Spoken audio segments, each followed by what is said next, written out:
Welcome, one and all, to another episode of the Flophouse. Specifically, this week, it's a Flophouse Mini. What is a Flophouse Mini? Well, I'm so glad you asked. A Flophouse Maxi, you might say, is when we watch a bad movie and then we talk about it. A Flophouse Maxi Pad is, just for that time of the night. And Flophouse Minis... Didn't need to do that. And certainly not so early in the episode. And Flophouse Minis are when we take a little time to talk drag about... and drop. Delete.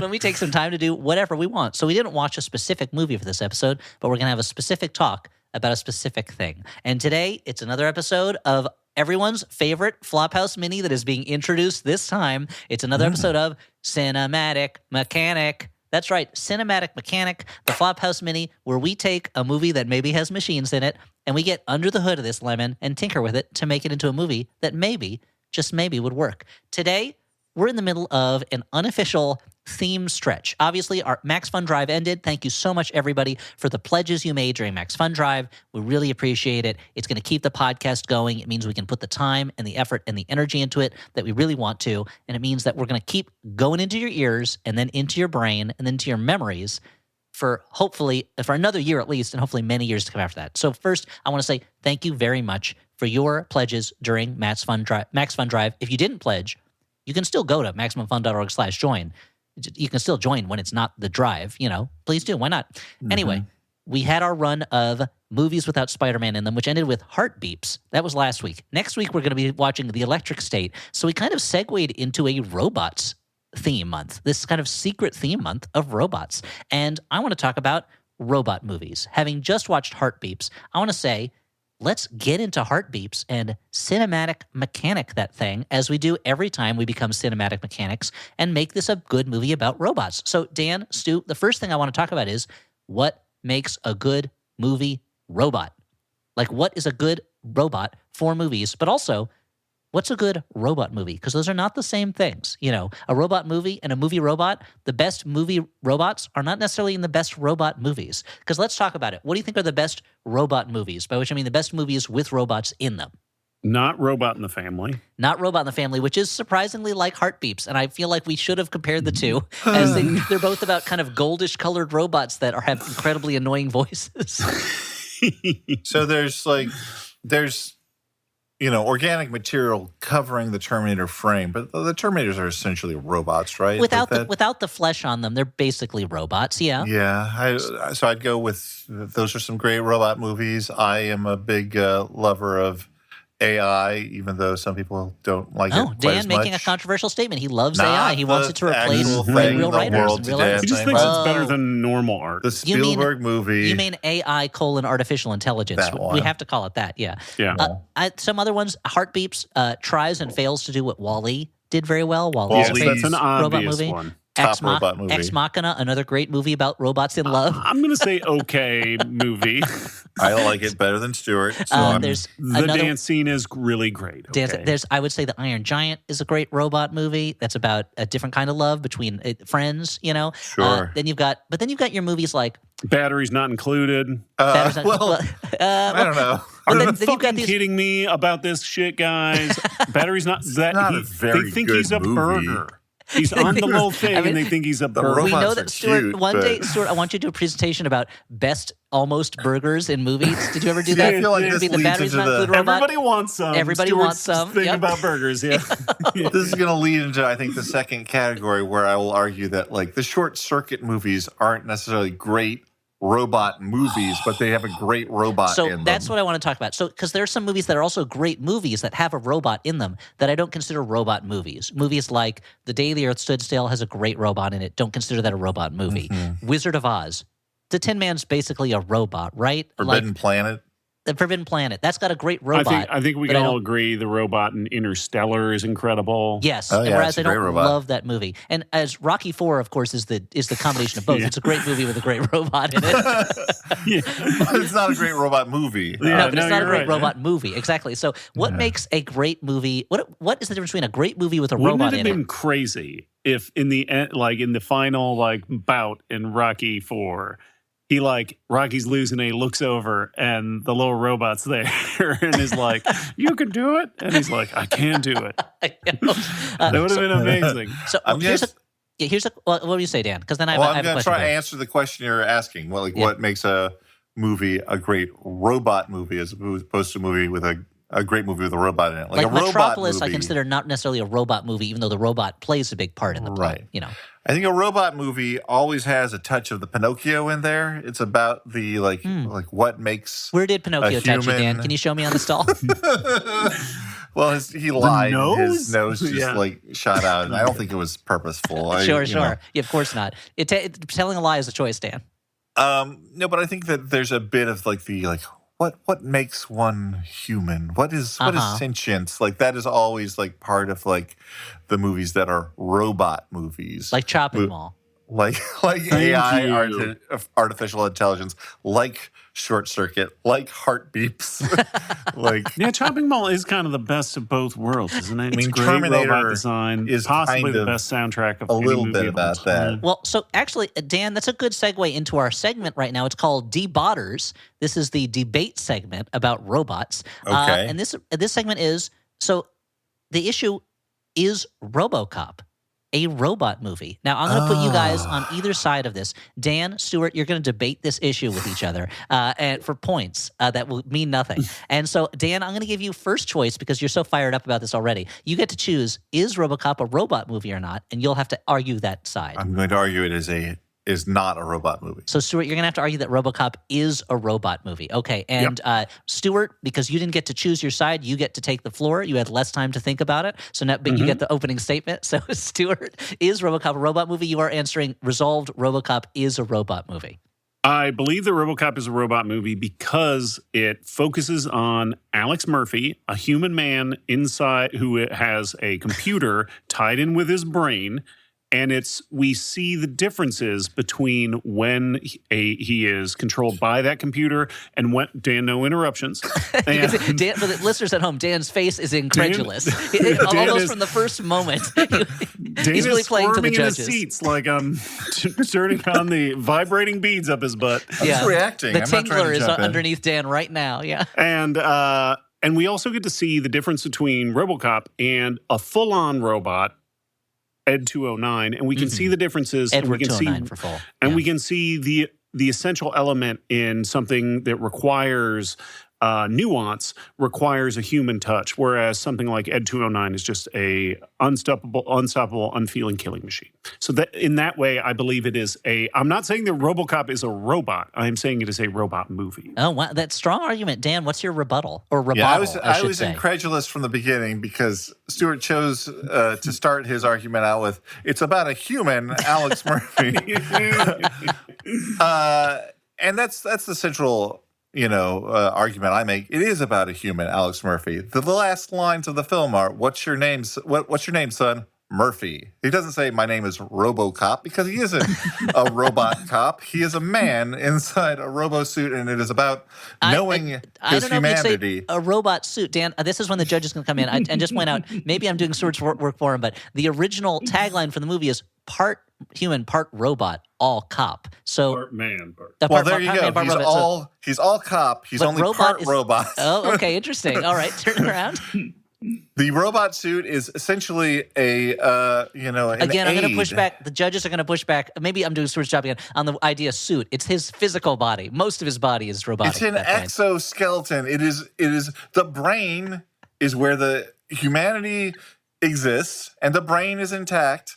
And the movie is a journey to him saying that his name is Murphy. His name is not RoboCop. He is Murphy. He is a man. There is a robot in the film, as Stuart indicates, Ed 209, but that is a supporting robot. That is not the primary character and the primary thrust of the film. Okay, now closing statements for both of you. Stuart, you go first. What's your closing statement? I think the essential element, the essential story of RoboCop is what makes us human and the differences and the necessity of keeping that humanity in a world that is becoming more robotized.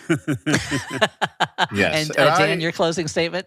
I believe that the theme of a robot movie is what makes us human, but it is explored through robots that become human-like. And this is a movie about rejecting the technologicalization of the man. I would argue that kind of binary thinking is a robot talk. Wait. I am a robot. Twisted name. This is the Beep, debate. boop. The debate community has been rocked by the accusation that Dan is in fact a robot programmed to debate. Oh, his disqualification. You know what? There's no winner, unfortunately. Oh, cool. This debate is being shut down. I Best of knew I both should have had worlds. you. Nobody wins. I knew I should have had you guys tested for it by having you urinate into a cup, and when Dan's urine came out as motor Just oil, like in Blade Runner, right? Where you have to pee in a cup. Yeah. This is our new test. The old one was really weird. Yeah, Deckard's Involved a like, lot of turtle questions. we realized when we looked at your eye while we asked you the weird questions, a weird person could just give weird answers and their eye might look Yeah. weird. But if you pee Whereas and oil robots comes don't out, pee. you're a robot. yeah. In Blade Runner 3002 or whatever the next one, Deckard's like, okay, just pee in the cup. That's Harrison Ford's getting gravelier as time. Yeah, it's incredibly gravelly. Yeah, but it's Voight Kampf. That's what I was. Yes, I it's was, the Voight Kampf I, test. well, Yeah, the because Voight Kampf couldn't test, yeah. remember it. I kept being like, Wayland Yutani's from Alien. Yeah. It's not- I was pretty desperately trying to find a way to make Voight Kampf into a piss-related joke, but I Yeah. couldn't do it, Can't so do I it. just abandoned it all. it's so much easier to make it into a Mein Kampf joke, which we don't. Yeah. That's not what we're doing right here. No, That's not a joke, Elliott. we're gonna give these replicants the Mein Kampf test. No. to tell us they're No. actually Nazis. that's what's No, happening in the world. Ich bin ein Replicant. Ich bin nicht eine, and so forth. So, guys, let's move on to what we were talking about before. Let's go back to movie robots. So we talked about what makes a good robot movie. Dan says it is the theme of humanity and sentience. What does it mean to be a machine? What does it mean to be alive? I think that might be limiting this to human ideas of life and robotics. But again, these movies right now are made for a human audience, so that makes sense to me. But okay, it's about what it is to be human through the medium of robots. But what makes a good movie robot? So, as we mentioned, batteries not included. Stuart is still going to Love die it. on the hill that it is a great movie, and I will say it is a Yeah. very cute robot. It seems like there's two kinds of movie robots, right? There's the cute, friendly ones, batteries not included, short circuit, BB-8. R2D2. R2D2, BB-8, Megan, and the scary, deadly ones, Chopping Mall, Westworld, Megan. Megan straddles the line there. So what is it about those aspects of robots? They're either cute and friendly or they're scary and deadly. What makes a good version of each of those in your guys' mind?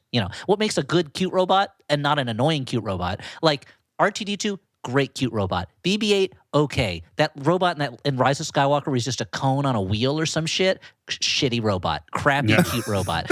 Yeah. What scary, deadly robot? Some are really cool. Some don't pull it off. What's the difference? What do you think?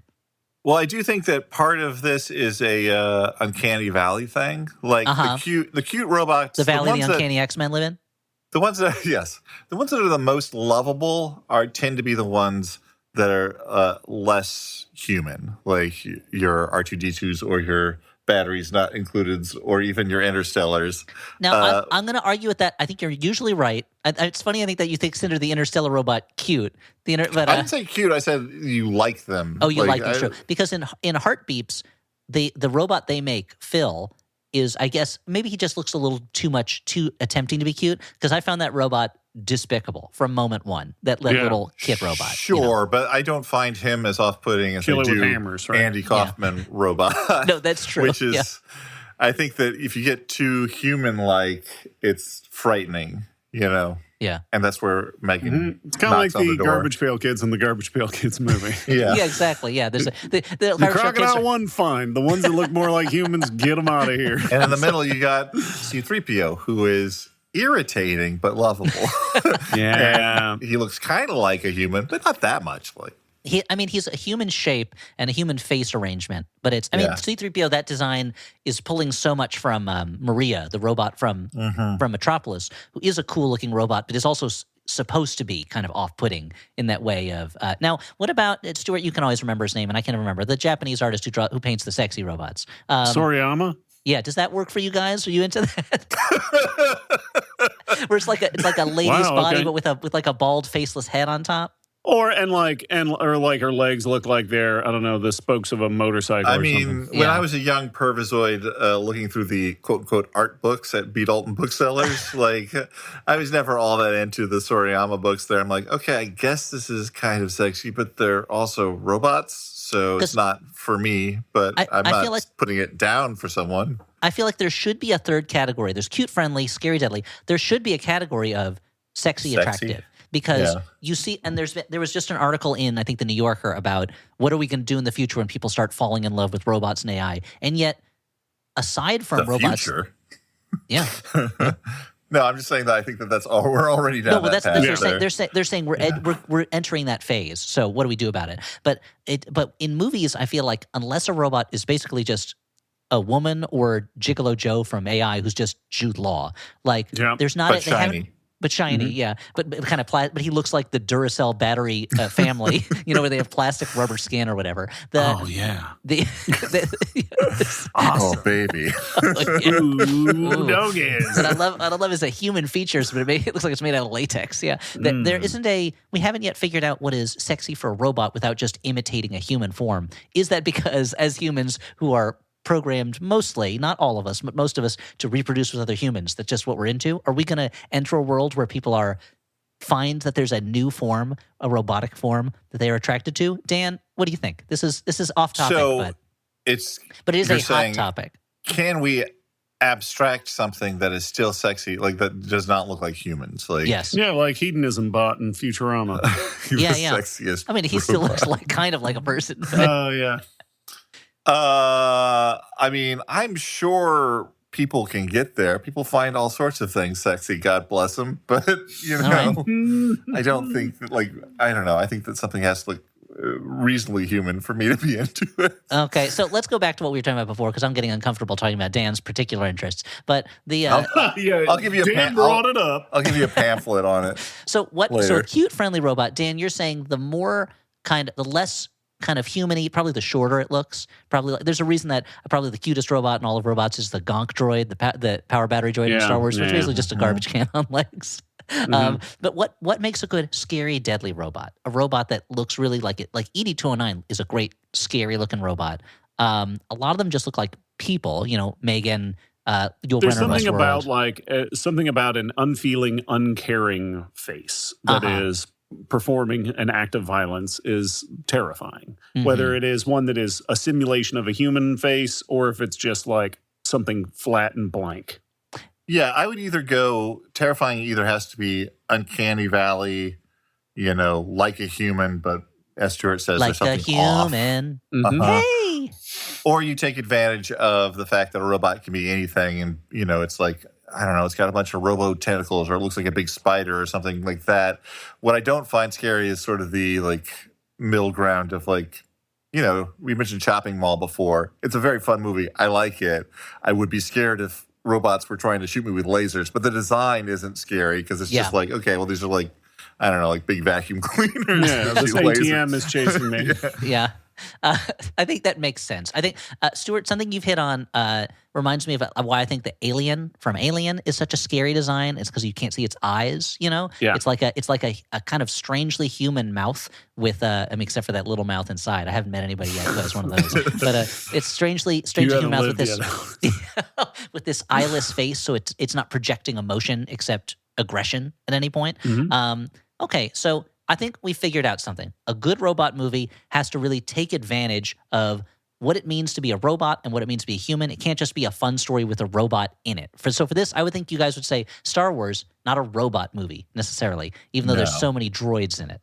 And a good movie robot, if it's going to be cute, can't be too human-like. And if it's going to be scary, it has to have some aspect of a lack of human emotion, or at least an exaggeration or character of human emotion. It's partly a design thing, but also partly a behavioral affect thing. The Terminator, although he's a cyborg technically because he's got flesh on him, he's scary in Terminator because he shows no emotion while he's doing these things. He's just walking through a police station, mowing guys down, but he's showing no reaction to any of that stuff. The Terminators, when they don't have the flesh on them, they're always smiling. They look like they're having a great time, even when they're crushing skulls. They're shooting people. Yeah, robot party. Yeah, it's a huge robot party. I feel like did either of you guys see last year's Oscar-nominated animated film, The Wild Robot? Yes, I did. Yes. How was that robot? I didn't see it, but I've heard good things. It is that movie is all right. I feel like it was hard for me. The movie itself is very loud. It's much. I was expecting a movie that was a little bit more meditative and a little bit more tranquil, or what's the word? Flow-like. Whoa, Yeah, flow-like, because the book is much more like that. The robot in it is okay. The design is all right. You know, it never. I feel like it's not one of those robots where you see it and you're like, I'm in love with this robot. You know, and it's also not one of those robots where it kind of starts already with a certain amount of humanity to it. You know, so it's so it's all right. You know, the wild robot. I feel like design, when talking about robot design, I feel like going to Pixar is a pretty good place for a lot of these things, whether it's WALL-E or even like the villainous robots in The Incredibles. Yes. Because they're like very straightforward, but they manage to add a lot of personality to something that does not speak. It's just this like uncaring ball with tentacles. Yeah. That comes after our and even heroes. the other robots in WALL-E that just the side robots all feel like they have a lot of personality, even when they don't have faces or things like that. I would say WALL-E is the best story about two robots falling in love that's ever been told. Yeah, I'm not in gonna film argue at with you. least. In film at least. Yeah. I'm sure there's fan fiction and erotic out there that maybe does it better, but I've read it. So okay, we figured out what makes a good robot movie, kind of, or at least what defines a robot Wait, real movie. quick. Dan, if you were going to have to write erotic fan fiction about two robots, what two robots would you select? I thought we didn't want to Good know question, too much Stuart. about No, this is a good question. This is good. We got to dig into this. I'd have to go to like what robots do I think are sexy? I think would have to be. Or which robots do you think would have the most interesting chemistry together? Yeah. Like I would say Dot Matrix and R2-D2 just because they seem like similar worlds, but you know, there's something a little bit different. See, like I feel like my real answer gets too gross. Like I'm just like, why don't you give us a fake answer then if you're worried about it? No, I kind of want to hear this gross one. Well, I mean, probably I'll kick over a stone. I think it would probably boil down to like Ex Machina robot and Mackenzie Davis from that one Terminator movie. Okay, yeah, I can see that. But I don't know. We're just making laugh em ups. I don't know, a Vitamix and Eve.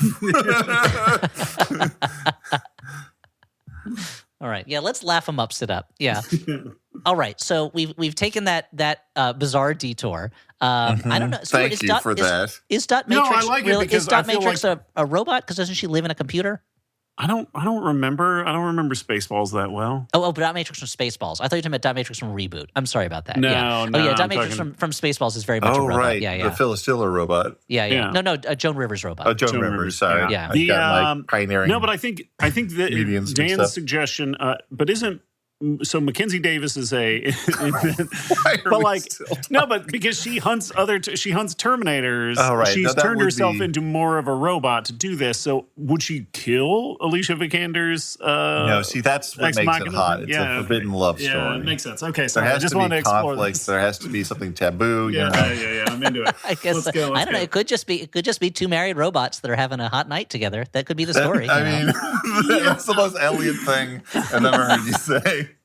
Part of what's Guys, hot is married their life, commitment too. to each other. Yeah, Yeah, exactly. long-term commitment. What's so sexy about it is knowing that there's a stable grounding for the relationship, and they don't have to worry about anything. You know, they don't have to I worry mean, about I'm a nothing. middle-aged man, so I agree with that. Who needs a sudden burst of passion? No. I want the long-term bickering, reliable relationship of C-3PO and R2-D2, who are clearly either a married couple or, as I mentioned in one of the Flop TV episodes, C-3PO is John Arbuckle, R2-D2 is Garfield, like that. Oh, that's BB-8 kinda is beautiful. Odie. You know. Yeah. So okay, guys.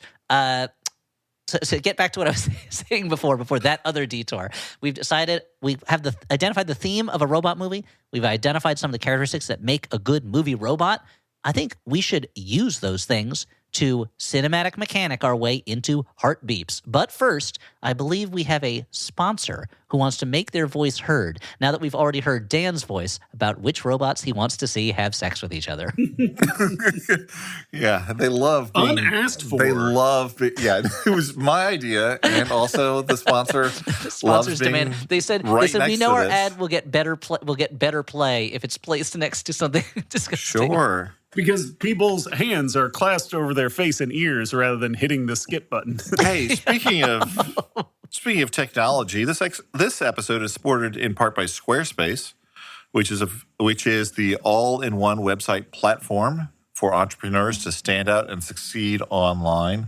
Well, what is Squarespace? It offers an unrivaled suite of visual design effects built in and ready to go on any Squarespace website. I feel like there's something missing in the copy there. But we're going to soldier on. We're going to say that Squarespace can be used to create an elevated online aesthetic with dozens of modern and intuitive options fitting every brand, industry, and purpose. With Squarespace, you can connect major social and multimedia accounts to your website in a few clicks as icons, direct links, or embedded feeds. Build visitor trust while updating content only where you need it, extending your brand's footprint. Sorry or for footpants. my footpants. Expanding your brand's footpants. You know, We call my them footpants shoes have been where I getting live, but you know. snug lately. Yeah. Maybe it's my blood pressure. Okay, well, go to squarespace.com for a free trial. If any of this has been convincing to you, if you love this footpants talk, why not support it by going to Squarespace, squarespace.com for a free trial. When you are ready to launch, go to www.squarespace.com/flop to save 10% off your first purchase of a website or domain. That's it for me. If anyone has any plugs, now's the time. Otherwise, we'll return to the show. I have 2 plugs that I'd like to plug. The first is that every month, DC Comics comes out with a new issue of Harley Quinn. It's a comic book about everybody's favorite former Joker girlfriend turned superstar in her own right, Harley Quinn. And I write that comic book right now every month. So why not go into your comic book store and say, hey, make mine Harley. And then they'll say, what? And you'll say, could I have the new issue of Harley Quinn, please? And if it's the week that comes out, they'll say, here it is. And if it's not the week, they may still have a copy. But you should go in every month to do it. And I also wanted to mention that my new children's book, Sadie Mouse Wrecks the House. It's a new picture book that I wrote, and the great Tim Miller, who did the art for my other book, Horse Meets Dog, did the art for this as well. It comes out April 22nd and is available for pre-order now from all bookstore places.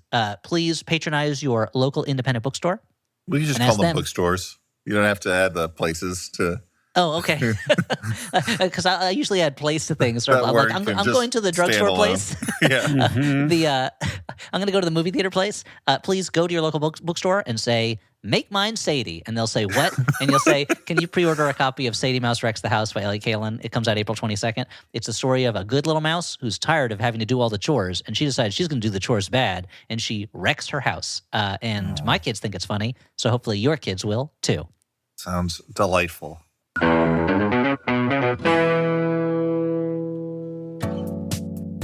A special thank you to the Max Fun members who joined, boosted, or upgraded their membership during this year's Max Fun Drive. And as a thank you to everyone who supports Max Fun, we're excited to announce that this year's pin sale is now open. This year's proceeds will go to Transgender Law Center to support their continuing work and advocating self-determination for all people. Everyone at $10 per month or more can purchase Max Fun Drive pins featuring shows from across the network. And all levels are able to buy our 2025 exclusive pin featuring our Rad Pal Nutsy the Squirrel. For more info, head to MaximumFun.org/pin sale. And as always, thank you so much for your ongoing support. Since 2017, Maximum Film has had the same slogan. The podcast that's not just a bunch of straight white guys. Ooh, we've learned something over the years. Some people out there really do not like that slogan. Listen, we love straight white guys. Well, some of them. But if there's one thing we can't change, it's who we are. I'm Iffy, a comedian who was on strike last year in 2 different unions. I'm Drea. I've been a producer and film festival programmer for decades. And I'm Alonzo, a film critic who literally wrote the book on queer Hollywood. You can listen to us talk movies and the movie biz every week on Maximum Film. We may not be straight white guys, but we love movies, and we know what we're talking about. Listen to Maximum Film on Maximum Fun or wherever you listen to podcasts. Guys, we are back to Flophouse Mini Cinematic Mechanic. Today, we are going to be fixing the last movie we watched for this podcast. That movie was Heartbeeps, starring Andy Kaufman and Bernadette Peters, and written and directed by Paul Schrader. And so here's the question that we have to go with. Well, we're going to improve the robots and the robot movie. First, let's identify, we did last week, let's identify some of the things that are problems with the robots in this movie. 1, annoying, very annoying. 2, uncanny valley, they look like people with weird cheeks. 3, they don't do anything.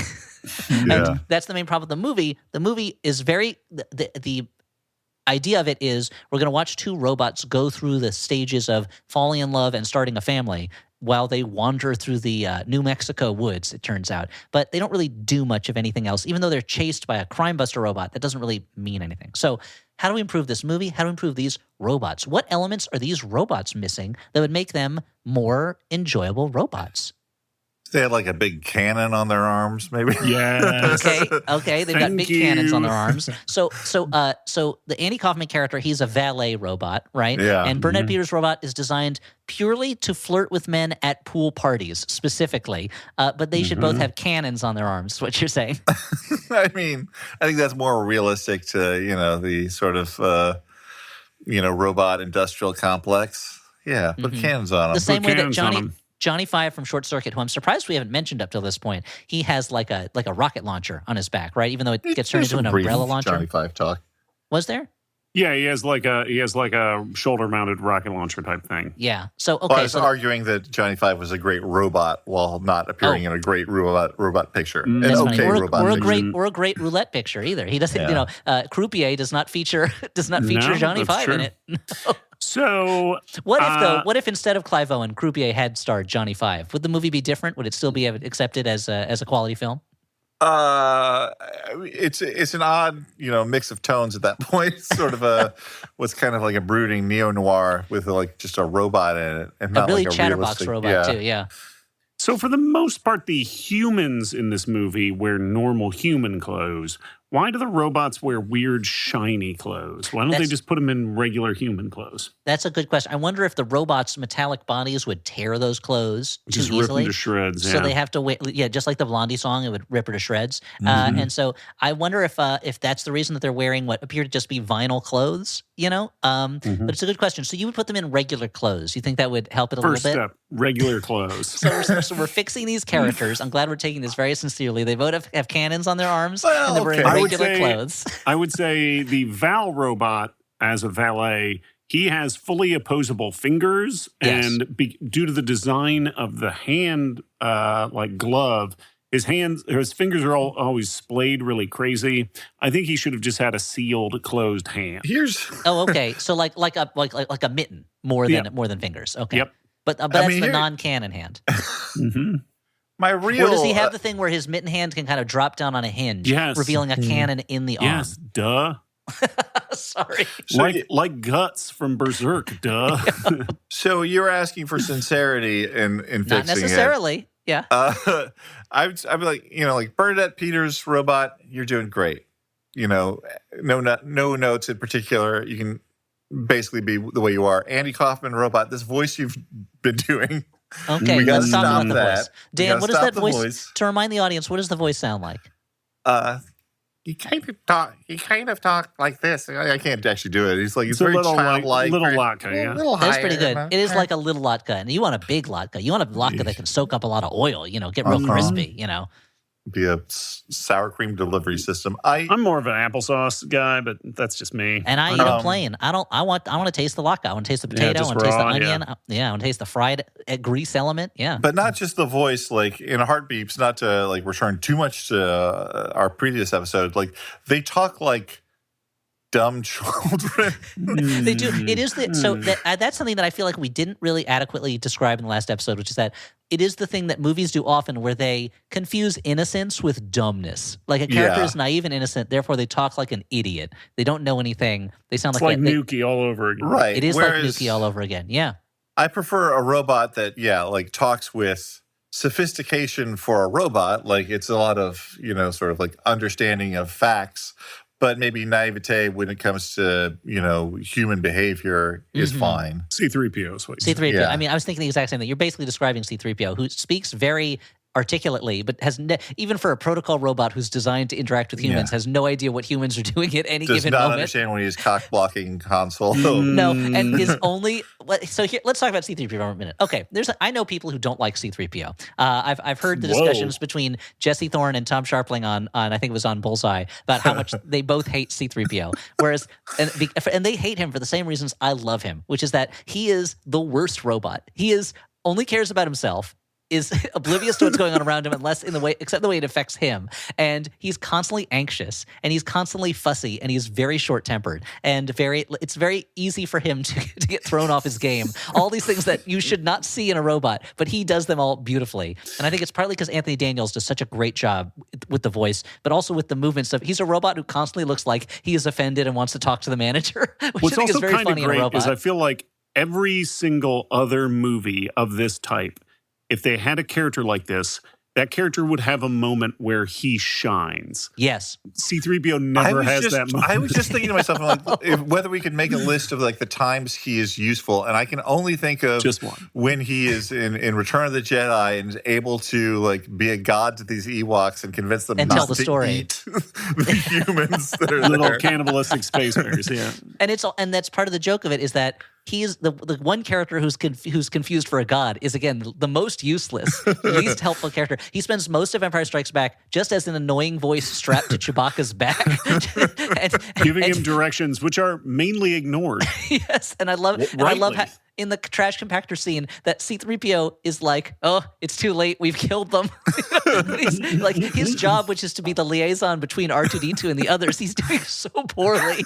It shows such. It's one of these things where George Lucas doesn't get a lot of credit usually for his character personalities. I feel like outside of C-3PO and Han Solo and maybe a little bit of Darth Vader, he doesn't get a lot of credit for creating indelible characters. There's some people who like Luke, but other people who don't. But the C-3PO is such a specific, funny character to me, and he is so there's no reason to have him in so much of it except to interpret for R2-D2. He's useful when he can interpret sometimes, but even when he's interpreting for R2-D2, he does it in a way that is totally misunderstanding what's actually important with what's going on in the story. It's so anyway, I love all that about him. So you can have an annoying robot character and have them be the best thing in a movie. I want to toss in. I mean, Leia's pretty intelligible, but I think that Carrie Fisher is bringing almost all of that to that. I think none of that is on the page. Yeah, and the personality of that character. If you're just looking at it without her performance, it changes so much from scene to scene, and she's the thing that ties it together for sure. Yeah. So here's what we need. So these robots either have to be. So we're saying they should not sound like morons. Basically, these robots they should misunderstand things, but in a way that is smart and specific to them, because again, they're robots. Why would you make a dumb robot? Again, I feel like we are moving towards that in actual real world technology for some reason, but unintentionally. Why would you want to create a robot that gives you just wrong information all the time? That is essentially C-3PO. So he's like I'm fluent in 6 million forms of communication, but none of them are basic human emotional signals.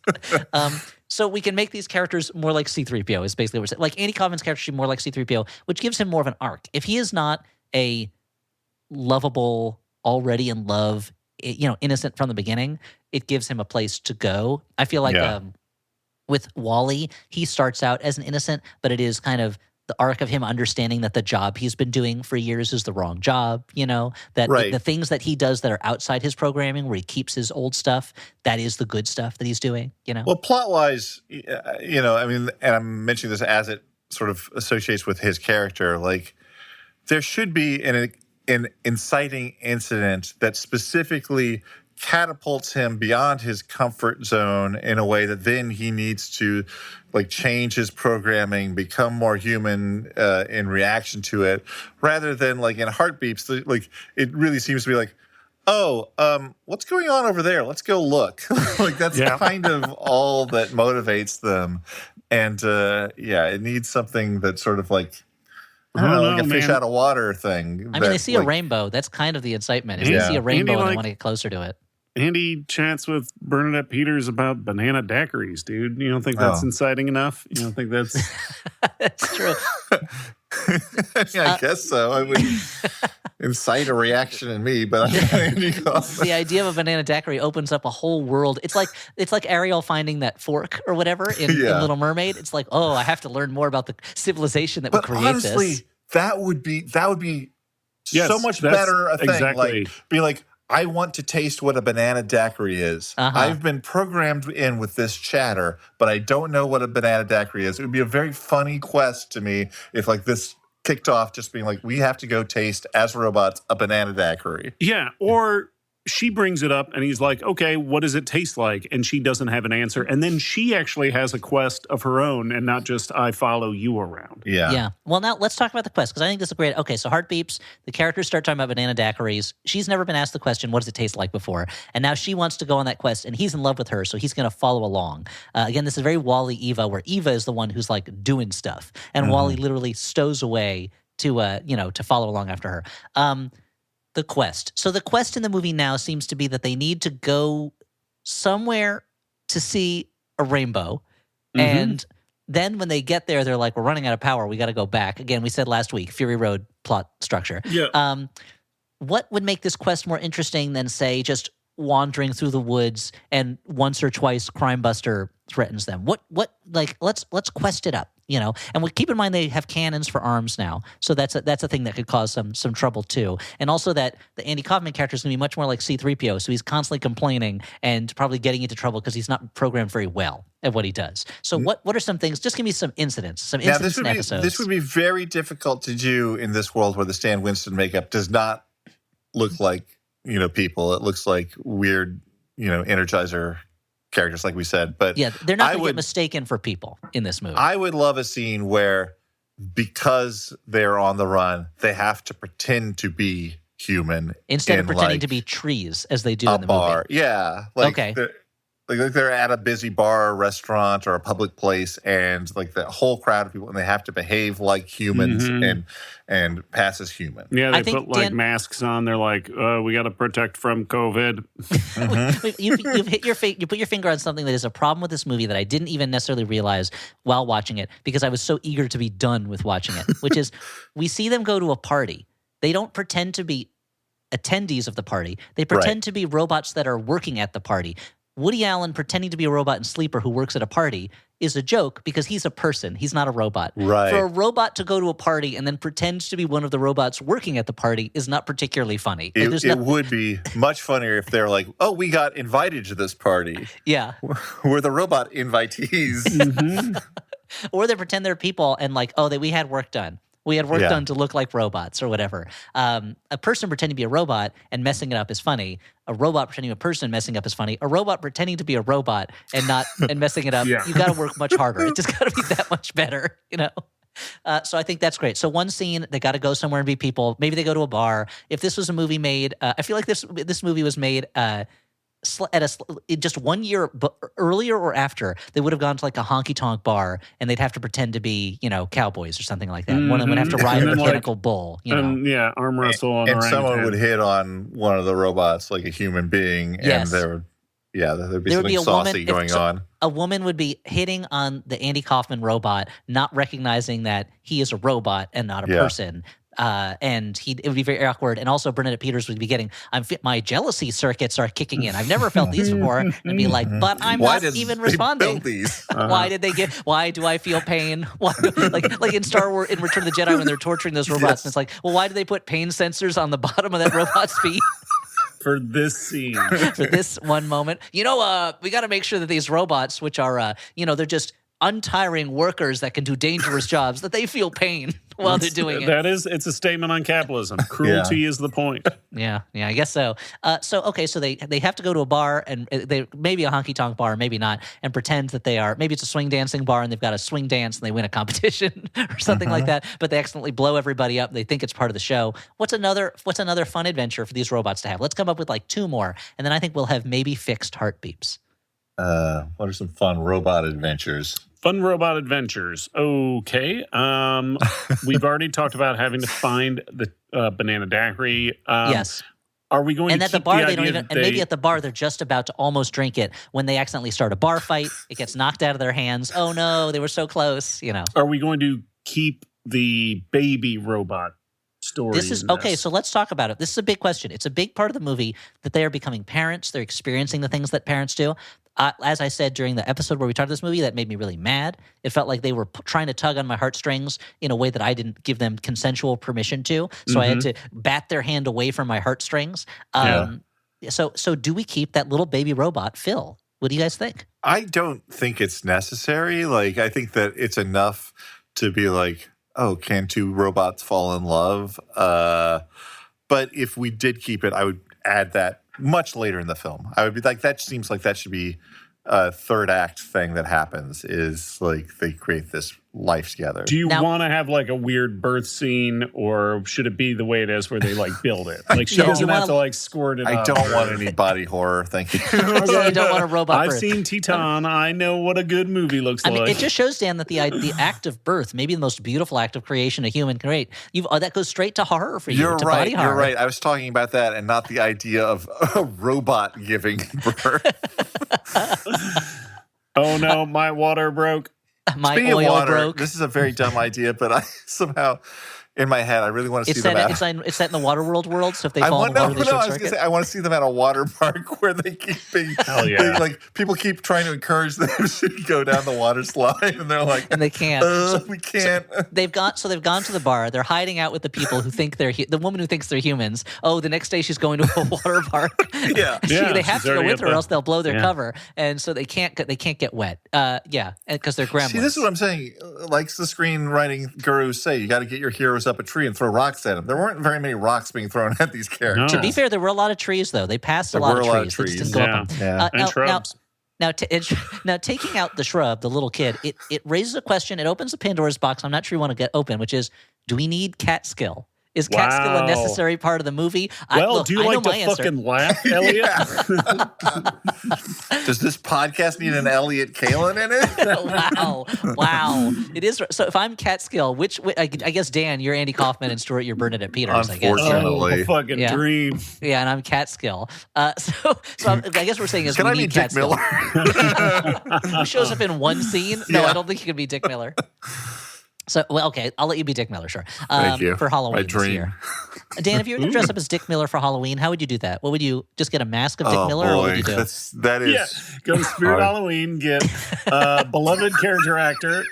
Well, so they would make it a generic set though, so it would just say beloved character actor, and it would clearly be a Dick Miller costume. Yeah. No, I mean, I would The have same to. way that you get a jumpsuit and a proton pack, but it says like Spirit Fighter. Yeah, the Dick Miller one is older gremlin disliker. Snowplow victim? Question mark. He shows up in the second movie.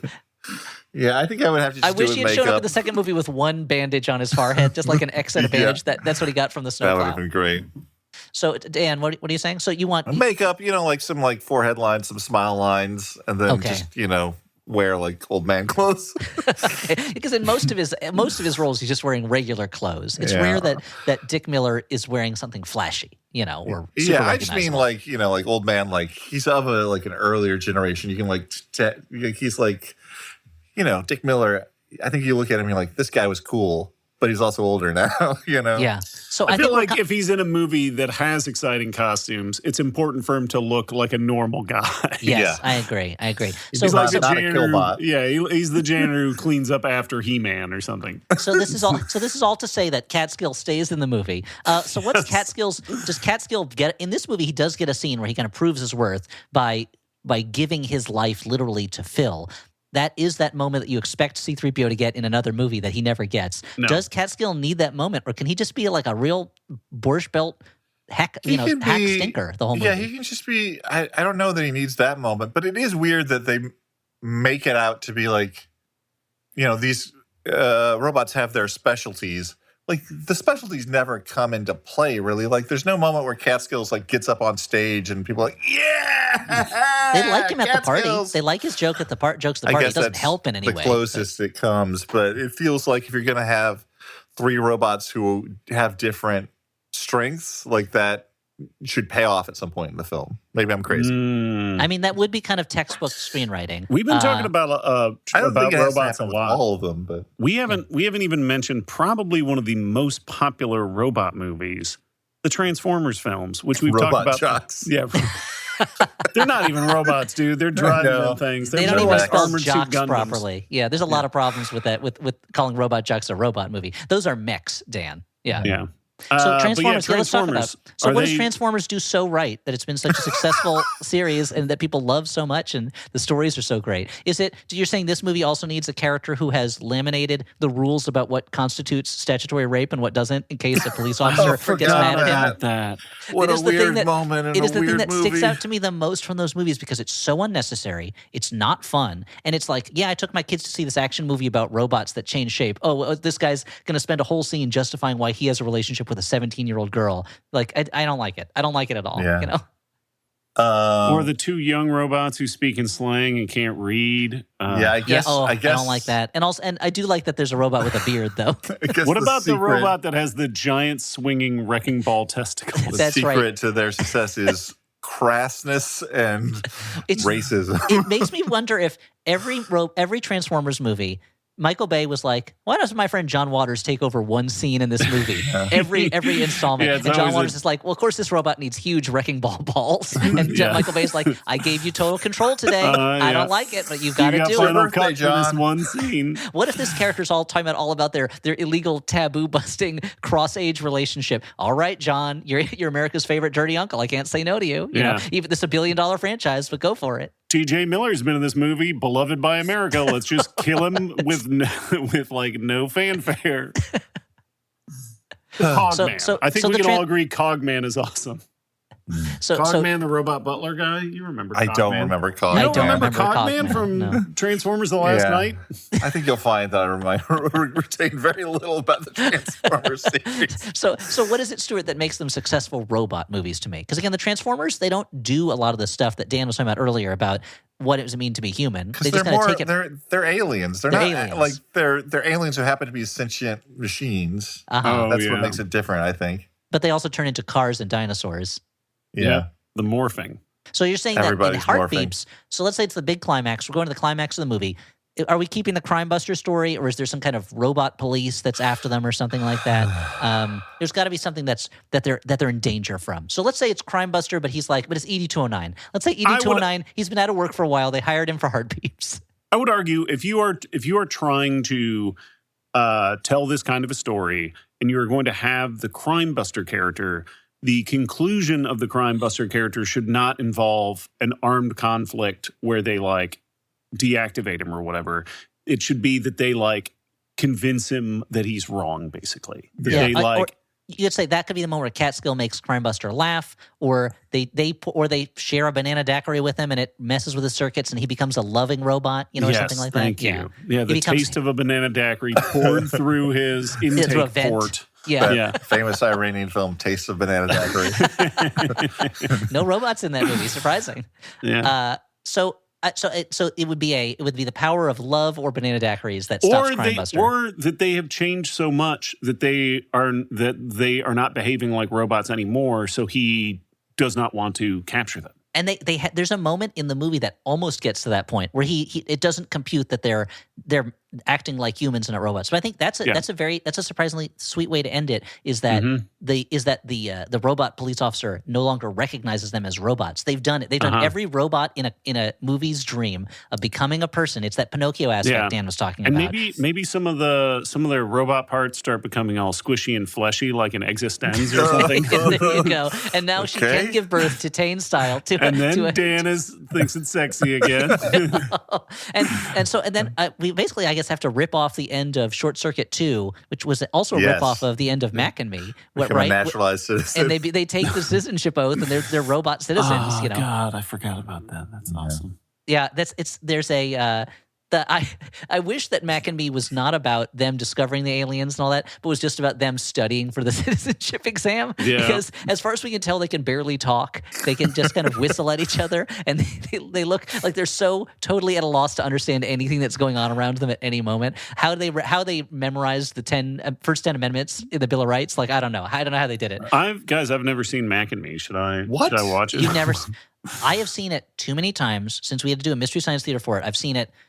At this point, it might be in the double digits of times I've seen Mac and Me. But at some point, we might have to do Mac and Me just so you can see it, Stuart. Yeah, I'd like to see it. No, I feel like you probably want to share with your kids. Oh my God. Yeah, that's a classic. No, I think I've told the story before of being at a sleepover. Might have been at my house where we were watching the first half of Mac and Me, and the parents came in and said, no, it couldn't have been my house because it wasn't my mom who came in. It was the kid's mom came in and was like, "You're gonna have to finish watching this movie tomorrow because it's late." And we were all like, "But do we have to finish watching it tomorrow? Like, can we just leave it unfinished here?" We did finish it the next day though.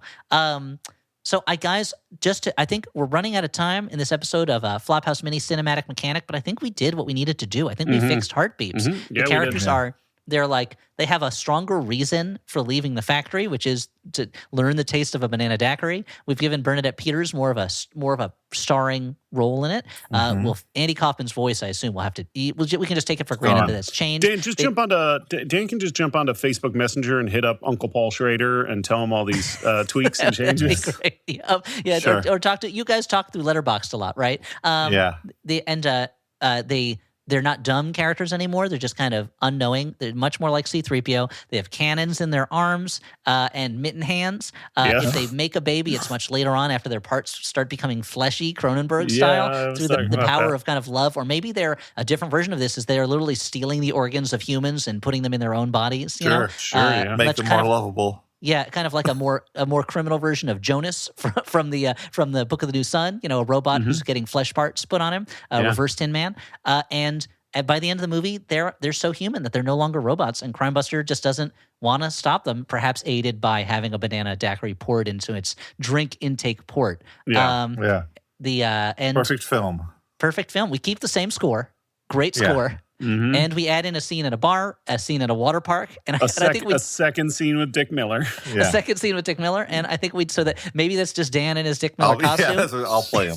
Yeah, and I think we fixed it. So we fixed Heartbeeps. We finally made it a movie that really deserves to be on the same level as American Gigolo, Mishima, First Reformed, the great films in Paul Schrader's Card filmography. Counter, Blue Collar, Oh yeah, Blue Collar. Thank you. Oh, for sure. So you know what? It's time for us to go back and watch some more Paul Schrader movies, including Heartbeeps. Thanks so much, everybody, for listening. I want to thank my guests/co-hosts, Dan McCoy and Stuart Wellington. I want to thank our producer, Alex Smith. You might find him online as Howell Doughty, where he is a talented musician, but he is the one who edits this and makes it all good and probably put some sound effects in there, here and there. I don't know, maybe some like, those kinds of sound effects. The ratchet, gearhead type sound effects. Yeah. We are a member of the Maximum Fun Podcast Network. Go to MaximumFun.org and listen to some of the other great podcasts that are there. Go to MaximumFun.org/join if you want to become a member as a pledger. The drive is over, but you can still do it. You know, there's nothing stopping you. Nothing stopping. There's nothing in the rule book. Nothing stop. I'm not stopping you. Until next week, when we will be talking about a movie as opposed to nonsense. Though I think we'll get some nonsense in there. Join us next time. We're going to be talking about the electric state. And until then, I remain Elliott Kalin. I've been Dan McCoy. I am Stuart Bot Wellington Bot. Oh no, it works backwards, guys. We got to fix Stuart before the next episode. Boop.